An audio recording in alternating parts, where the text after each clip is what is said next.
रहीम तमाम दोस्तों को अस्सलाम वालेकुम। आई होप आपका रमज़ान अच्छा गुजर रहा होगा।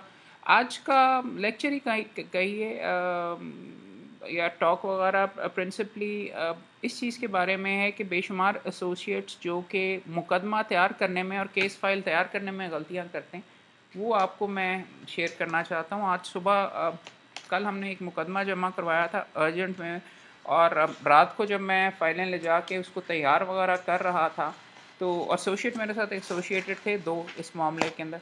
तो फ़ाइल देखने से मुझे बेसिकली ये फीलिंग हुई कि सारा कुछ मुंशी ने किया हुआ, एसोसिएट साहिबान ने तो कोई अपना हिस्सा इसके अंदर डाला ही नहीं। जजमेंट्स वगैरह भी जो निकाली हैं वो भी पता चल रहा था कि शायद उन्होंने मुंशी साहब को ही करने के लिए कह दिया। आज अभी तक दफ्तर भी नहीं आए दोस्त एसोसिएट्स, और मुकदमे के अंदर भी नहीं पहुंच सके। तो फिर ऐसे एसोसिएट्स का तो माजरत के साथ अच्छे एसोसिएट्स नहीं हैं। पहली चीज़, केस फॉर एग्ज़ाम्पल ये उन्होंने नया जमा करवाया, सिविल रिवीजन नहीं जमा हुई। अगर आप देखेंगे फ़ाइल के ऊपर आपको इधर से पता चल जाता है कि कई कई मेरे पास फ़ाइलें ऐसी हैं जो 10-10 साल से बीच में चल रही हैं। लेकिन नज़र आता है कि जो सारे एसोसिएट्स आए उन्होंने ये ज़हमत नहीं की कि सिविल रिवीजन का यहाँ पे नंबर लिख लें, या फिर आगे जाके जो मुख्तलिफ हेयरिंग्स वगैरह होती हैं उनके ऊपर यहाँ पे क्या हुआ किस तरीके से लिखें, क्लाइंट का नाम, क्लाइंट की डिटेल्स, क्योंकि बेशुमार दफ़ा क्लाइंट आप जूनियर एसोसिएट ने ही बात करनी होती है क्लाइंट से, तो वो जब तक डिटेल्स वगैरह अपोजिट काउंसिल कौन है, ये सारी की सारी चीज़ें अगर नहीं लिखते हर अगेंस्ट काउंसिल, तो स्टेज पे नहीं होगा। ये तो छोटी चीज़ें हैं, बट एक अच्छी चीज़ फॉर एग्जांपल जो इसके अंदर थी वो भी शायद मुंशी साहब ने की है कि अब मैं अगर हाई कोर्ट में रिवीजन में जा रहा हूँ तो नीचे का रिकॉर्ड की ज़रूरत कभी कभार पड़ जाती है, तो वो सारी की सारी फाइलें उन्होंने जमा करवाई हैं, उसकी अथॉरिटीज़, उसकी सारी की सारी चीज़ें। जिस चीज़ से ये पता चला कि वकील जूनियर एसोसिएट साहब ने कोई इतना ख़ास काम वगैरह इसके ऊपर नहीं किया, प्रॉब्ली कि टच ही नहीं किया। सबसे इम्पॉर्टेंट चीज़, आप भी अगर अपना मुकदमा तैयार कर रहे हैं, आपकी जो भी नोट्स वगैरह होते हैं, नोट्स तो उसके अंदर बने ही नहीं हुए, तो मैंने खुद नीचे के बनाए हुए थे, वही यूज़ हुए, उन्होंने बनाने के लिए कुछ ज़हमत ही नहीं की। आप कहेंगे कि जी देखिए उसने टैग्स वगैरह लगा के मेहनत तो लड़के ने की है। इस चीज़ से आपको पता चलता है कि टैग्स जो हैं, फॉर एग्जांपल ये इम्प्यून्ड ऑर्डर वाला मैंने खुद अलहदा बाद में लगाया है, ABCDE। अगर आप प्रैक्टिकल वकील हैं तो आप ये देखेंगे कि ABCDEF से कोई चीज़ हमें समझ नहीं आती, कौन सा डॉक्यूमेंट है वो लिखने की ज़रूरत है। अगर एग्रीमेंट टू सेल है, suit for specific performance, agreement to sell, lower court judgment, ये मैंने इसीलिए टैग खुद साथ लगाया। इम्प्यून्ड ऑर्डर कौन सा है, इसके ऊपर वैसे मुझे तारीख भी लिख लेनी चाहिए थी क्योंकि जज साहबान पूछते हैं, वो मैंने नोट्स में लहदा बनाया हुआ। सो इम्पॉर्टेंट चीज़ पहली ये है कि आप फ़ाइल को, बेशुमार दोस्त हमेशा टैग्स वगैरह लगाते हैं फ़ाइल को इस तरीके से, येलो टैग्स है, यहाँ पे ऑरेंज टैग्स हैं, लगा के सूरजमुखी का फूल बना देते हैं, चारों तरफ लगे होते हैं टैग शैग वगैरह। लेकिन इंपॉर्टेंट डॉक्यूमेंट्स कौन से, और ये टैग्स लगाने की क्या ज़रूरत होती है असल में, कि आप इसलिए लगाते हैं कि जज जब आपसे कोई डॉक्यूमेंट इंपॉर्टेंट, आपने एंटिसिपेट करना होता है कि इंपॉर्टेंट डॉक्यूमेंट्स कौन से और जज कौन सा आपसे मांग सकता है, तो ताकि आप टटोलते ना फिरें, या आप ये जो इंडेक्स बना हुआ है उसको ना करें। इंडेक्स में भी देखें चीज़ें वगैरह चंद मिसिंग हैं, कॉपी ऑफ सूट की तारीख नहीं लिखी हुई, साथ अगले सफ़े के ऊपर अगर आप जाके, रात को मैं ये देख रहा था खुद, मुझे जाके ढूंढना पड़ा, ये जो शीट वगैरह भरी जाती है आप देखेंगे सूट की फाइलिंग की डेट पड़ी ही नहीं जा रही। ये इससे, इन चीज़ों से ये पता चलता है कि वकील साहब ने, ये जूनियर साहब ने जिन्होंने ये केस तैयार करना था, जो इस पर एसोसिएटेड, उन्होंने इसके ऊपर मेहनत नहीं की। और इम्पॉर्टेंट चीज़ क्या है, एक इम्पॉर्टेंट इसके अंदर गलती वगैरह, रात को जाके सूट फॉर स्पेसिफिक परफॉर्मेंस नीचे था, और दावा वगैरह सारे का सारा रिकॉर्ड, सारे के सारे नीचे के ऑडिट साथ लगा लिए। लेकिन सूट फॉर स्पेसिफिक परफॉर्मेंस में सबसे इंपॉर्टेंट डॉक्यूमेंट कौन सा होता है, अग्रीमेंट टू सेल, जिसकी आपको तामील करवाने के लिए, जिसकी तकमील करवाने के लिए आप आ रहे हैं, तो वो रिकॉर्ड के ऊपर लगा ही नहीं हुआ। मुकदमा दावा बना के, ड्राफ्ट बना के मैंने उनको दे दिया एसोसिएट्स को कि यार एनेक्सेस वगैरह लगा लेना, लेकिन किसी ना उन्होंने सूझा किया, और मैंने भी आंखें बंद करके साइन कर दिया कि लगा ही होगा। सुबह जाके जब मैं देख रहा था तो सुबह 9 बजे से पहले भाग दौड़ करके एग्रीमेंट टू सेल की फ़ोटो कॉपियाँ करवा रहा था। दूसरी इंपॉर्टेंट चीज़, एसोसिएट्स के साथ आपको बेशुमार चीज़ ये नज़र आएगी कि देखें, आप जब रिवीजन में ऊपर हाई कोर्ट के अंदर आ रहे होते हैं, ज़्यादातर काम आपके लिए नीचे ऑलरेडी कर लिया होता है, क्योंकि आपने कोई जजमेंट दी होती हैं, दूसरी पार्टी ने कोई ना कोई जजमेंट्स दी होती हैं। तो एक एसोसिएट के लिए काम बहुत आसान है कि वो नीचे जाके देखे यार दूसरी पार्टी ने किन जजमेंट्स पर रिलाई किया, हमने किसके ऊपर रिलाई किया। कल मैंने कह दिया था कि मुकदमे से पहले यार वो जजमेंट्स प्लीज़ मेहरबानी करके निकाल लेना, इसके ऊपर ये है suit for specific performance, deposit of balance amount के जो एग्रीमेंट टू सेल के अंदर बाकी पैसे जमा करवाने थे, उस पर सुप्रीम कोर्ट की जजमेंट्स मल्टीपल आ गई हुई है कि वो आपको मुकदमा चलवाने के लिए बैलेंस कोर्ट के अंदर जमा करवाना तकरीबन ज़रूरी है। थोड़ी बहुत एक्सेप्शंस हैं मगर वो ज़रूरी है। तो उसकी जजमेंट्स मैंने कहा था यार वो फ़लाँ केस के अंदर जो ऑलरेडी निकाले। इस चीज़ से मुझे पता चलता है कि एसोसिएट साहब ने एक फ़ोटोकॉपीज़ मुंशी साहब ने जज साहब के लिए भी एक अलहदा सेट बना लिया, मेरे लिए भी एक अलहदा सेट बना लिया। और वो ठीक है, लगता ये है कि मुंशी ने बनाया, बिकॉज सुप्रीम कोर्ट की मल्टीपल जजमेंट्स होने के बावजूद मसूद जहांगीर साहब की CLC की जो जजमेंट है जो दूसरी पार्टी की थी वो सबसे ऊपर लगाई हुई।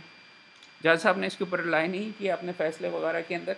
बट इस चीज़ से नज़र आता है कि lack of attention of detail. बात यह है कि एसोसिएट ने मुकदमा इस तरीके से तैयार करना है कि जैसे उसने बहस करना है। He needs to be clear about, और वो बना के करने के लिए कि सुप्रीम कोर्ट की कौन सी जजमेंट है, पहला पत्ता कौन सा है। आपने यू हैव टू, आप अगर एसोसिएट के तौर के ऊपर आएँ और फाइल को मेरा अगर आपका एक्सेस है तो आपने बेसिकली खेलना ही इस तरीके से, मुकदमा तैयार ही ऐसे करना है कि अगर मैंने बहस करनी है तो अगर उसने बहस करनी होगी तो सबसे पहली कौन सी जजमेंट है।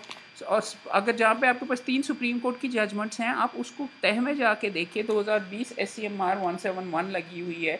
बाकी ये नज़र आ रहा है कि मुंशी ने कॉपीज़ वगैरह नीचे वाले रिकॉर्ड की कर दी, और एसोसिएट साहब और साहिबा ने वो खैर वो तो आज कोर्ट में भी नहीं आया अभी तक, यहाँ पर दफ्तर के अंदर भी नहीं आए। सो जैसे कि मैं पहले कह रहा था, थोड़ी सी भड़ास यहाँ पे निकाल रहा हूँ। लेकिन देखिए इंपॉर्टेंट चीज़ ये है कि कल भी पिछला लेक्चर भी जो मैंने बनाया था, और गुफ्तगू होती है, लेक्चर तो इसलिए कह रहा हूँ, खैर आज थोड़ा सा गुस्से में हूँ तो इसलिए इसे लेक्चर कह रहा हूँ कि मकसद ये होता है कि यू हैव टू, ये जो आपको अपॉर्चुनिटी मिल रही होती है उसके ऊपर आपने काम करना है।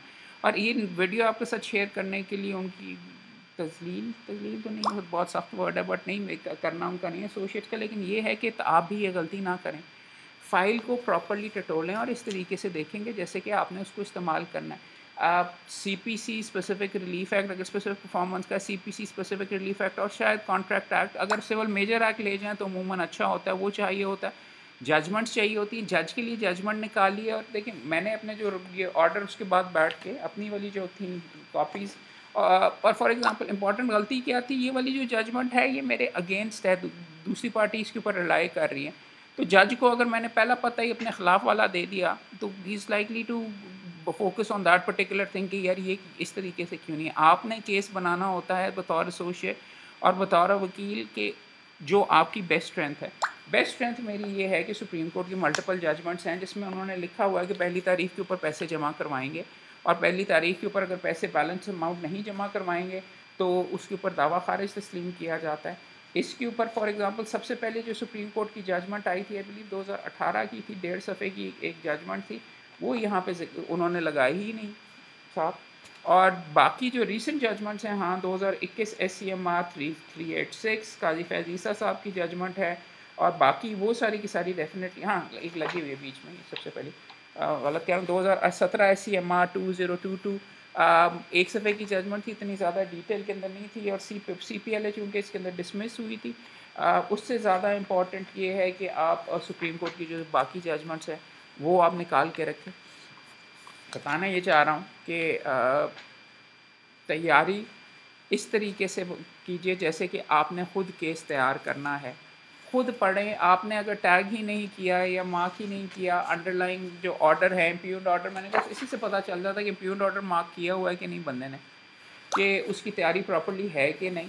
अदरवाइज़ अगर जज साहब कहेंगे अच्छा जी सर इम्प्यून्ड ऑर्डर कौन से पेज के ऊपर है, तो आप फिर इंडेक्स खोलना शुरू करेंगे और वो टटोलेंगे, और उसके अंदर कई दफ़ा होता है कि इंडेक्स के अंदर काफ़ी ज़्यादा अगर डॉक्यूमेंट इम्प्यून्ड ऑर्डर एंड ऑर्डर्स गले से उतारा गया है। इम्प्यून्ड ऑर्डर उसको कहते हैं कौन से पेज पे, 54 टू 93 पे है कि 54 पे कि इन बिटवीन किसी जगह के ऊपर किया हुआ। तो इसलिए ऐसी चीज़ों के अंदर ये पढ़ के अटेंशन टू डिटेल आपकी यहाँ से होती है, सफ़ा 56 के ऊपर है। फिर मैंने ये जाके जब रात को जाके फ़ाइल पढ़ी तो इम्प्यून्ड ऑर्डर का ये जो जिस सफ़े के ऊपर हो रहा है, पहले सफ़े की जगह दूसरा सफ़ा पेज 57 के ऊपर नहीं, वो पेज 55 के ऊपर एक सफ़ा पहले लगा दिया हुआ अगला सफ़ा।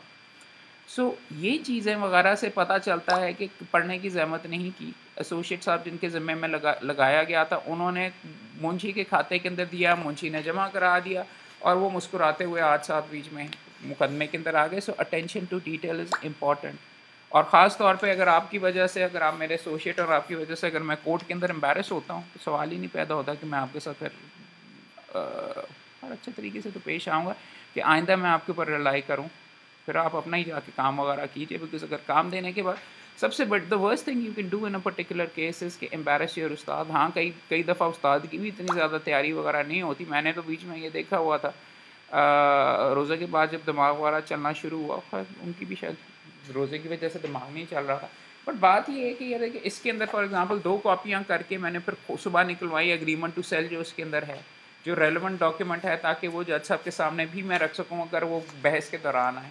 फॉल बैक ऑप्शन क्या है, मैंने ये सारी चीज़ें खुद की हूँ, ये मारे गए यार एग्रीमेंट टू सेल तो साथ लगाए नहीं, फिर उसके अंदर आप अब सूट पढ़ेंगे, सूट के अंदर क्या प्लीड किया हुआ है, बैलेंस अमाउंट पे करने के बारे में क्या लिखा हुआ है। अगर जज कहता है एग्रीमेंट टू सेल अगर नहीं है, आप कॉपी कोर्ट के अंदर ऑफर करें। वो नहीं अगर एक्सेप्ट करता, आप कहेंगे सर प्लेंट ही देख लीजिए, प्लेंट के अंदर ये लिखा हुआ इतने पैसे दिए हैं, इतने पैसे भी देने हैं। तो एग्रीमेंट टू सेल इस नुक्ते के ऊपर इतना ज़्यादा शायद ज़रूरी भी ना हो। But all of these things are important. Agreement to sell पढ़ा होना चाहिए अगर आप सूट फॉर स्पेसिफिक परफॉर्मेंस के लिए जा रहे हैं। अगर आप और चीज़ों के लिए जा रहे हैं, तो इम्प्यून्ड ऑर्डर फॉर एग्जांपल किसी ऑर्डर की सस्पेंशन के लिए जा रहे हैं, तो ऑर्डर कम से कम पढ़ा तो हो, जज का भी ऑर्डर नीचे पढ़ा हो, उसने क्या किया। साथ ही फॉर एग्जांपल जज आपसे ये पूछ सकता है जिस एप्लीकेशन पे ऑर्डर हुआ है वो कौन से सफ़े पे, कौन दूसरी पार्टी ने क्या जवाब दिया, वो भी टैग कीजिए, वो भी साथ लगाइए, वो भी मार्क कीजिए। मैंने यहाँ पे इंडेक्स वगैरह के ऊपर अलग एक कागज़ के ऊपर किया हुआ। But these are things that are called attention to detail. और अच्छे वकील जो होते हैं, जिन आपको नज़र आता है आपके काम से कि आपने आपके एसोसिएट ने काम किया हुआ है, जहन अप्लाई किया हुआ है। अब अन्य बार मैंने फिर कहा कि हर चीज़ को जाके टैग ना कर लें, वो इतने ज़्यादा कई दोस्त होते हैं वो टैग्स वगैरह जो ऊपर लगाते हैं इसके ऊपर फाइल के ऊपर सारे एक दूसरे के ऊपर लगा देते हैं डी। और ये भी देखिए डी के पीछे वाला जो है ई कहाँ पे, E1 कहाँ पे, ऑर्डर में साइड बाय साइड लगाने चाहिए ताकि सारे के सारे एक नज़र के अंदर नज़र आए, ना कि आप रोल रहे हो अच्छा इसके नीचे कौन सा है और फिर जाके आप इंडेक्स में देख रहे हो भाई कौन से पेज के ऊपर है।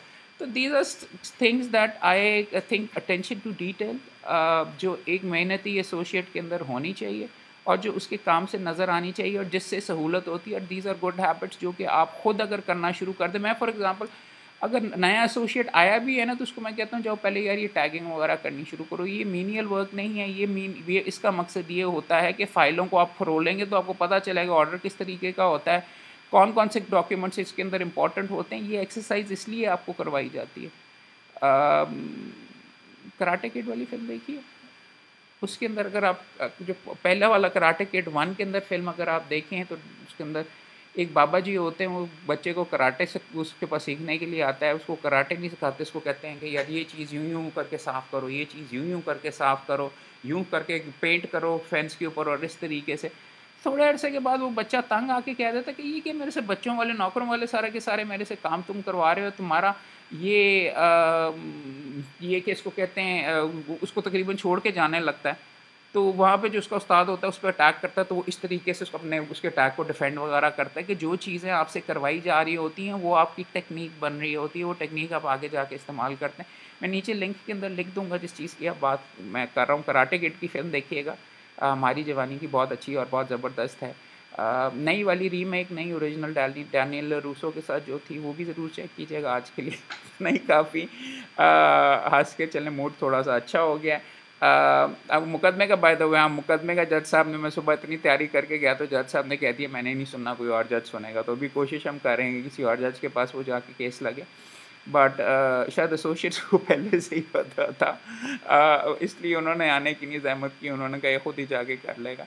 चलें, I hope so, I hope आप ये इस चीज़ को नेगेटिवली वगैरह ना लें, बिकॉज़ ये द रीज़न मैं आपसे ये डिस्कस वगैरह कर रहा हूँ कि अमूमन ज़्यादा एसोसिएट्स के साथ लोग नहीं करते और उनको काम देना बस बंद कर देते हैं। बात ये है कि अगर आपने बेहतरी लानी है और दोस्तों के साथ अगर प्रॉपर्ली इसको लेके चलना है तो आपको you need to tell them कि भाई इस तरीके से नहीं, इस तरीके से। और वीडियोस बनाने का मकसद भी है। आई होप आप ये दोस्त वीडियो शेयर करें, सब्सक्राइब करें। यूट्यूब के ऊपर भी अवेलेबल हैं, फेसबुक पे भी, यूट्यूब पे भी फॉलो कीजिए, फेसबुक के ऊपर भी फॉलो कीजिए। Thank you very much sir, बहुत शुक्रिया।